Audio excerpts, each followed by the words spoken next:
Guys, in true knockout king fashion, Derrick Lewis starched Curtis Blaydes last night. We're talking about that great performance and what's next for the Black Beast right now.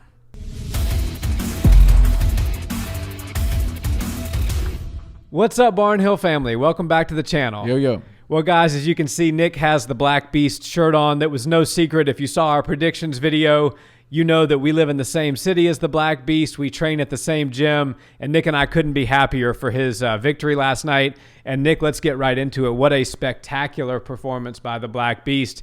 He's shown time and time again that he is the true knockout king of the UFC. Yeah, he did. And, you know, there's a lot of talk about Francis Ngannou being the most powerful striker, most powerful puncher in the entire sport. But I think after last night's KO over Curtis Blaydes, you got to put Derrick Lewis at the top of the heap.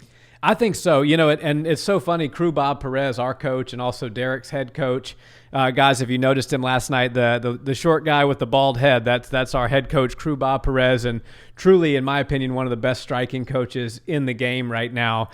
Great all-around head MMA coach. But he said the other day, just before they left, that Francis can hit whatever he wants to hit on a machine, and he has some record as far as hardest punch ever, but that doesn't translate to being able to find the sweet spot, connect at the right time, and put a hell of a lot of power into a shot. And he said, and he believes, and I think there's evidence to back that up now, that Derrick is even more dangerous and more powerful than even Francis. Yeah, and I would have to agree with him. I think Derrick not only shows that he has just the same or more power than Francis, but he has way more skill, and he can find the shots. You know, Francis does throw a lot of power. He's got very heavy hands, but he kind of just catches people with wild shots. That uppercut that Derrick landed on Curtis last night was so strategically placed. It was timed perfectly. He wasn't exhausting himself with major flurries in the first round or anything like that. He was conserving his energy, conserving that power, and threw it at the perfect time.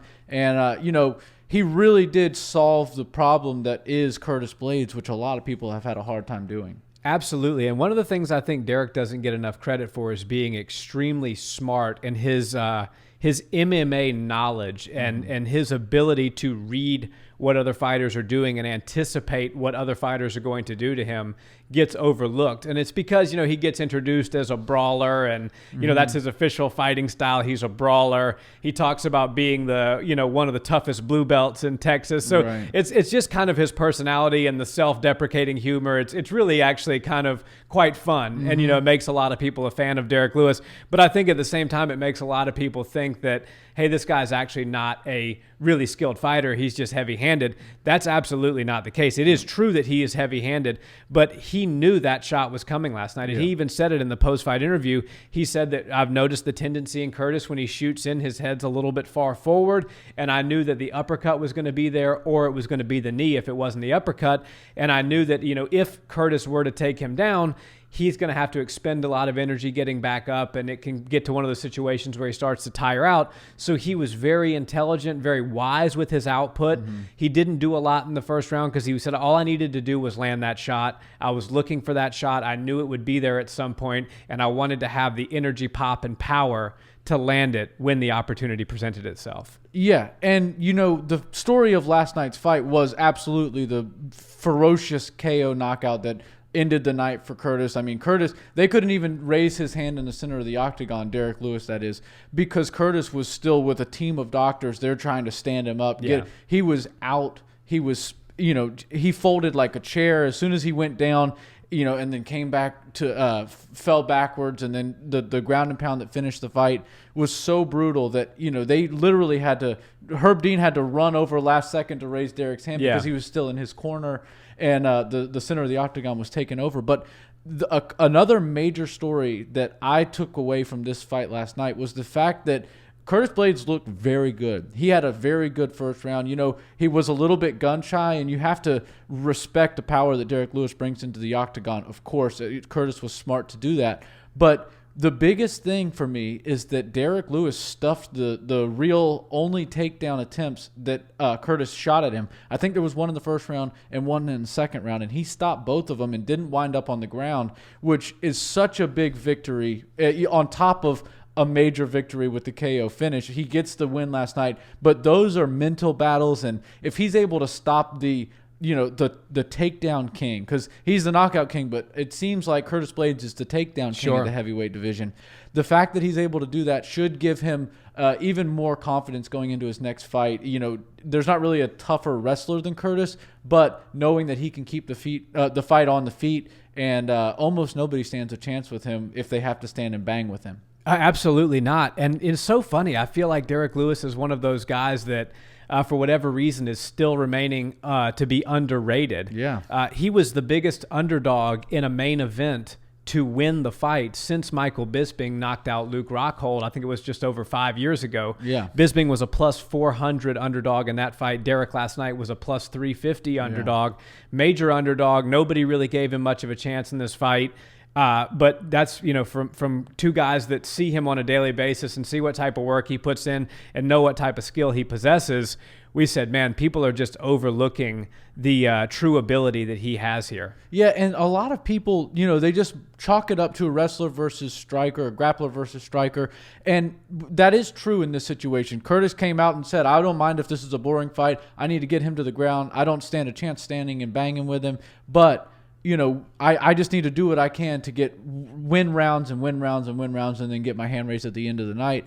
What people don't take into consideration is while Curtis can take somebody like Derrick down, or at least we thought that going into last night, he's not the most sharp submission artist in the heavyweight division. He's really good at taking you to the ground, and he can hold you there for a pretty long time, but doing that time and time again on a 265-pound heavyweight that is very explosive, very athletic, and very good at getting off the bottom is exhausting. Yeah. And I thought that he was going to have to show that he can not only take Derrick down at will, but hold him down for long durations of each round. And without a serious submission game to get the fight over quickly down there, and without incredible ground and pound, which generally comes from a little bit of space when you're on the ground, it didn't seem like that was the game plan that Curtis, is tailor fit for him. He's good at getting you to the ground and then kind of holding you there and doing just enough to keep the ref away from standing you guys up. But Derrick showed that he was able to stop those takedowns and keep it on the feet. And I feel like Curtis was actually a little bit scared to stand and trade with Derrick once he realized he couldn't just take him down at will. Yeah, and Derrick was well prepared for that. And, we always talked about how it's good practice, the people that we train with in the gym, to not specifically mention who certain people that are brought in to train with them are and what sort of game plan they're working and implementing. But since the fight's over, and since he did mention this person's name in the post-fight press conference, I feel it okay to say that he trained a lot with Ricardo Evangelista, who, if you guys don't know who he is, first of all, he's bigger than Derrick. He's gigantic. And he's also a world champion, black belt, Brazilian jiu-jitsu, submission artist. He's got a great top pressure game. And that's who they brought in to train week in and week out with Derrick, holding him down, making Derrick fight to get back up, defending the takedown.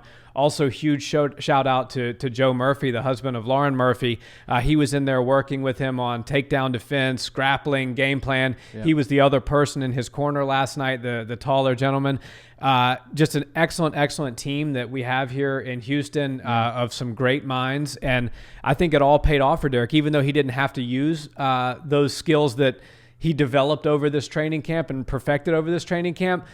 I think it gave him the confidence to swang and bang, as he says, on the shots, because he knew he could get up if he got taken down. Yeah, and he prepared perfectly for this. I think the game plan that they went in with was great, and his execution of that game plan was flawless. He wasn't down to engage in a firefight, and that's what some people thought he was going to try to do. Just go in there and storm Curtis and try to knock him out early. He knew Curtis was going to try to bring some pressure, and eventually Curtis was going to start looking to change levels and move inside. and that's why he knew. He said either the knee or the uppercut was going to be the shot that ended the night, and he was exactly right. And he was so patient to wait for that. And I really love watching heavyweight fights because of the pace. You watch 125ers, 35ers, even up to like the 55 level, and there's so much unnecessary movement. And not saying it's a bad thing. You do need to bounce around, and obviously heavyweights have a tougher time doing that, especially in 5-round fights. But I just love the pace of a heavyweight fight because it's slow and every shot counts. And almost everybody at the heavyweight division can knock you out with one shot, sure. Especially somebody like Derrick, who's now the knockout king. So tying only Vitor Belfort.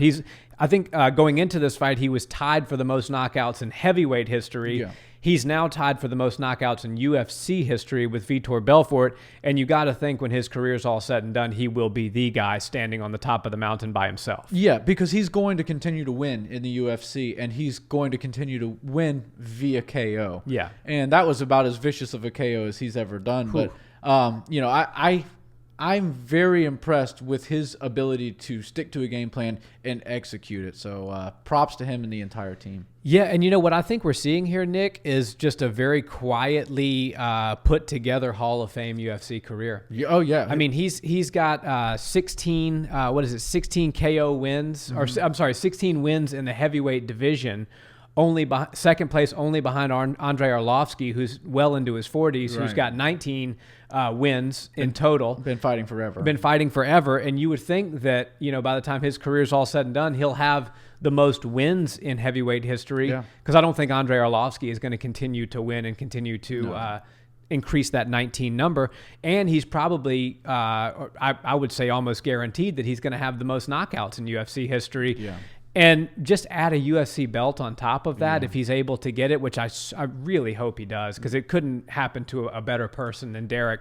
I just hope he's able to get that. But even if he doesn't, I think we're watching a Hall of Fame career unfold here. For sure. He will wind up in the Hall of Fame 100%. If he gets the UFC title, which I think he actually has a very good shot at doing, that will just be the icing on the cake for that. But he called out Alistair Overeeem in the post-fight, and really he was respectful about it. Like he's down to fight Alistair. He's wanted to fight him a few times, and Alistair's kind of not taking the fight. I don't really know how the back-end meeting stuff goes, but that fight has never happened, and I think that was actually a great call-out because Alistair is still one of the biggest names in the heavyweight division. And he's a legend. He's a living legend. Not very often do you get to fight legends of the sport because they're gone. But some of them are sticking around. You've got people like Alistair. And I think that Derrick is going to have to stay active just because of the speed at which the heavyweight division moves. Mm-hmm. And while I think he deserves a title shot, I understand that Ngannou and Stipe have to finish their business. And then we always have to wait because I think John Jones will probably step in to fight the winner of that. And then, of course, we might end up seeing a trilogy between Francis and Stipe. If Stipe is able to win, if Francis is able to win, I do think Stipe deserves a shot at the rubber match. So I think Derrick was smart in calling out probably the biggest name besides those two guys in the heavyweight division, staying active. And I think he will, for sure, after last night's performance, be the favorite in that fight. Yeah, I think so. And, I think that Derrick, it was a smart call out because he understands the landscape of the heavyweight division, and he understands that, things do move slow in that division. But here's the bottom line. If you believe that Francis Ngannou deserves a title shot with Stipe, then you must by default believe that Derrick Lewis deserves a title shot with Stipe. For sure. Derrick beat Francis, albeit a boring fight. I blame that more on Francis than I do on Derrick, and I'm fully aware that might be partially biased. But I think that Derrick was the one more willing to engage in that fight than Francis. For sure. So Derrick's got a win over Francis.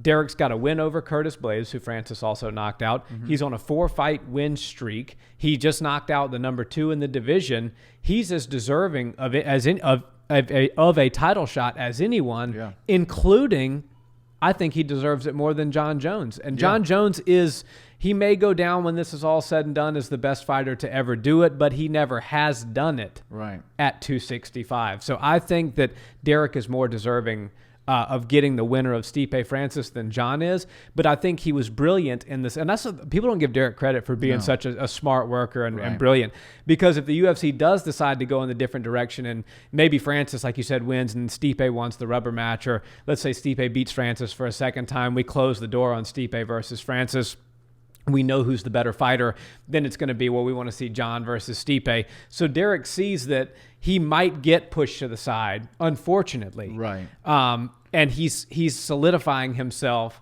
a great, enjoyable, marketable fight in the meantime that will get him a big payday. I do believe he would knock out Alistair. I do too. And so then he would just be flat undeniable at that point and get one more big check before he gets that crack at the title. Yeah, and while he doesn't want to fight main events, like he said, anymore, he's tired of Derrick says a lot of stuff, but obviously he will fight another main event. I'm quite confident in saying that. But he wants to fight 3 rounds a little more often because it's a little bit easier on his body. I don't blame him. When you're a big man and you're an older person and you're in your mid to late 30s, it's tougher to go 25 minutes because you have to train for 25 minutes. I think the Alistair fight is perfect for him, and he's pretty much the only guy that Derrick Lewis hasn't beat in the top 5, 6, 7. He finished Volkov, didn't finish, but beat Francis, beat all the guys that are sitting up there. I guess aside from Rosenstrike. But Rosenstrike's paired up right now, and he's fighting next week. He's a big underdog too. Yeah. So Derrick was smart in that, and I think that he will probably get the Alistair fight. Alistair, I know, is 100% down to fight now the number 2 guy in the heavyweight division, because he did say this was going to be his last title run. Unfortunately, he lost in his last fight in horrible fashion to Volkov. Yeah. But now that the guy who just beat the number 2 fighter, who's likely going to take the number 2 spot, just called him out, that kind of opens the door a little bit. That was the biggest favor that has ever been done to Alistair. And actually, if he could get past Derrick and potentially knock him out, right, he might actually not be done at his title run. It could rejuvenate. I don't think that happens. I think Derrick beats him pretty handedly. But yeah, it definitely opens. It doesn't open the door, but it cracks the door ever so slightly so that a little bit of light comes through. Exactly. So I think Alistair will be absolutely down to take that fight. I think that's a big risk because I think Alistair's chin has shown that he can't take much more damage in his career. And I don't know how strong his cheeks are, but Derrick said he wants to clap them. Yeah, well, that's a whole nother story. But I think Derrick would actually close the night on Alistair and beat a living legend, and then he becomes absolutely undeniable. And I believe he would for sure fight for a title after that. I think you're right, and sort of shifting focus now to Curtis Blaydes. It seems like. Well, first of all, I kind of want to talk about where does Curtis go from here, because he's still very young, especially as far as heavyweights go. But he seems to have problems with a big power striker. Yeah. And his problem is that he gets caught on his shoot when he's trying to take down a fighter that he doesn't want to engage on the feet with. Yeah. He paid for it last night. As we said, and just quickly circling back to Crew Bob Perez, our head coach and Derrick's head coach, I think he's one of the best in the game at teaching strikers how to be effective against pressure grapplers. Yeah. He's an excellent Muay Thai coach first and foremost, but he truly understands distance and timing and what shots work in what situations, and he brilliantly had Derrick prepared for that shot. But even still, Francis has got a whole different set of coaches that teach different things, and Francis was able to get the same result. So what does Curtis Blaydes need to do? Can he do anything to improve? Because it seems like he does great against everybody until he goes up against somebody who's extraordinarily heavy-handed. Yeah, you're right about that. Curtis Blaydes needs to take 6 months and relax. He's going to train during that 6 months, but don't try to get into another fight in the next 6 months. Wait till the second half of 2021 comes around. And understand that you're still such a young guy, especially for your weight division. He's one of the only heavyweights, especially that's ranked, that's under 30 years old. Right. And he will probably become a champion at some point in his life. But as you're seeing, is the strength goes with these heavyweights much late into their 30s, and some of them even into their 40s. And Curtis is going to be a problem for a lot of people in the heavyweight division for a long time. If I could give Curtis any advice on the X's and O's or the fighting striking side of this, and he doesn't really need my help or my 2 cents. But since we're talking about it, I'll give it. I think he needs to have a little bit more confidence in his striking. Yeah. He is a pretty good striker. Obviously, he's no elite level striker, and his grappling, overtakes his striking by a lot. But it's almost like he has too much faith in his grappling and not enough in his striking. Yeah. He was scoring in some of those exchanges on Derrick last night. Yes, and he was. When he does throw shots with people, he does tend to land. He's a long guy. He's got a long reach. And I think if he were to mix in the striking and not always look for the takedown instantly, he kind of shows his cards when he does that. He shows that, hey, I'm not even just in the fight, but before the fight, he'll tell you, I'm going to take you down. And then he doesn't bluff or anything. He changes levels and tries to take you down. I think he needs to start engaging in some shots, use his footwork to get in and out, and then when they're least expecting it, then close the distance a bit and take his opponents down. And that's how he'll truly be able to beat the elite in the heavyweight division. Yeah, when an elite level striker is able to see the telegraphing in a shot by a wrestler, it usually ends in devastating fashion. As we saw last night, as we saw Ben Askren, Jorge Masvidal, you can't go up against an elite level striker and just shoot. Yeah. You have to set it up. You have to disguise it. You have to get their hands up. You have to get them thinking about something else when you shoot. Yeah. And you can't, it's hard to mount a lot of offense when you have your hands up and somebody's firing at you. Yeah. And that gives you the split second to change levels and get the takedown. What he did last night was he shot in and put his head down right in perfect range for an uppercut, and he ate it. Yeah. And so he's got to get better. And the example I would use would be Khabib.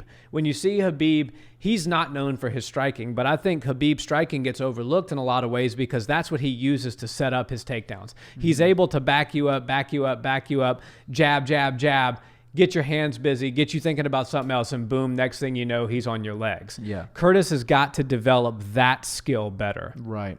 And I think you're absolutely right. There was a brilliant takedown by Tom Aspinall. I might be saying his name wrong, but the British fighter that fought last night.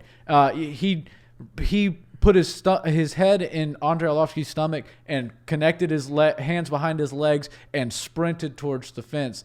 And that was beautiful. Shortly after, he was able to choke him out with a rear naked choke. But I thought for a second when Derrick would circle around towards the cage and kind of get stuck, I was like, oh God, Curtis is going to see that as an opportunity to pin him up against the wall and drag his feet behind him. He didn't take that opportunity. I think that was missed. I think he would have had more success with his takedowns if he would have used the fence in a smart way. But you have to give all the credit right there to Derrick Lewis because, like we said, he actually showed a lot of promise and a lot of skill in the takedown defense realm of the sport. And while the highlight, like I said, is obviously the KO victory that was like probably now that's KO of the year so far. Yeah. It overtook that last one. I can't remember who it was, but it's KO of the year for sure.